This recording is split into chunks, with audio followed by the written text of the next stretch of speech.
Hello, my name is Austyn Tjulander, and my presentation will be about digital music making and about how to make music digitally, which you need to use a program called a DAW, or a digital audio workstation, which allows you to record and write music on your computer so that you can make beats, instrumentals, record in vocals if you want, record in other instruments like synths and other external instruments like that.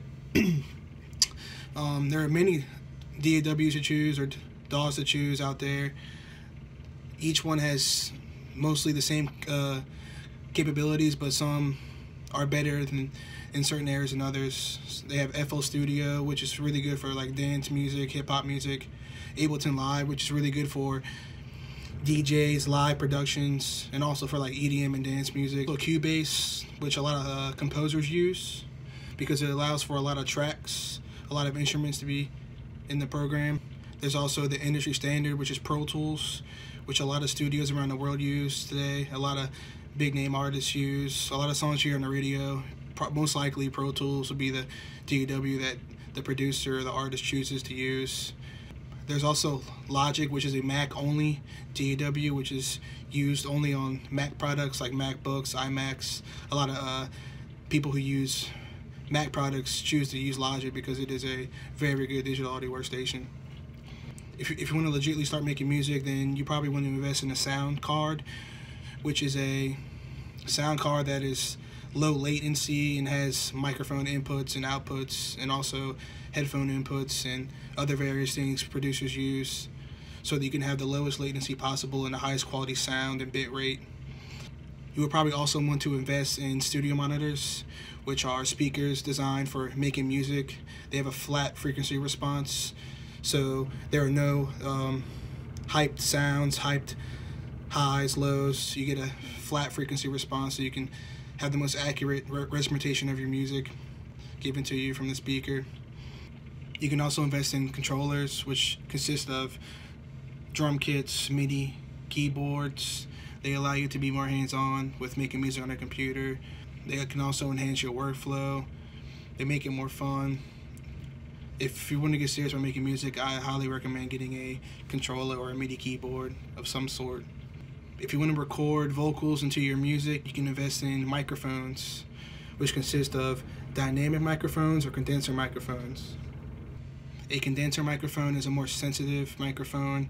A lot of songs you hear on the radio, singing songs, pop songs, most likely you're going to use a condenser for its clarity and its high sibilance.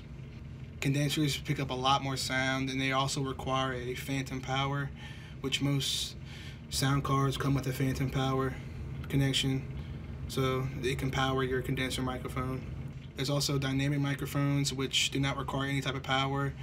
They are a lot more rugged, a lot more quiet than condensers, so you can have them virtually anywhere in the room and not pick up any sound. Dynamics are used in live performances. Most likely in a concert or live performance, we'll be using a dynamic microphone. Having music theory knowledge is not needed, but will help you a lot when making music.